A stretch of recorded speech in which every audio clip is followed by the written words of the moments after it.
বঙ্গীয় হিন্দু জাগরণ মঞ্চের ডাকে, দক্ষিণবঙ্গের ডাকে আজকে সমস্ত সনাতনী এক হয়েছে।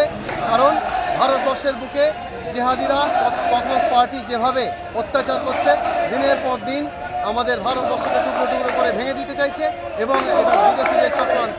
এই চক্রান্তের হাত থেকে আমরা বেরিয়ে আসার জন্য আমরা প্রতিরোধ গড়ে তুলছি, রাষ্ট্রীয় বাহিনী আমরা গড়ে তুলছি। কারণ আগামী দিনে সুস্থ সমাজ আমরা গঠন করতে হবে। সুস্থ সমাজ গঠন হবে সুস্থ হিন্দুদের মাধ্যমে।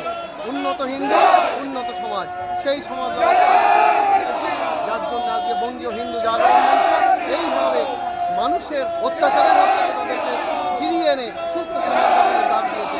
আমরা সবাই এসেছি ধর্মতলা, আমাদের অনেক প্রোগ্রাম আছে এরপরে আগামী দিনে আমরা প্রত্যেকটাকে এইভাবেই সফল করবো আগামী দিনে। কারণ উন্নত হিন্দু, উন্নত সমাজ। বঙ্গীয় হিন্দু জাগরণ মঞ্চ লড়ছে, লড়বে এবং আগামী দিনে আমরা হিন্দু রাষ্ট্র এবং অখণ্ড ভারত তৈরি করতে চাইছি। এটাই আমাদের এজেন্ডা।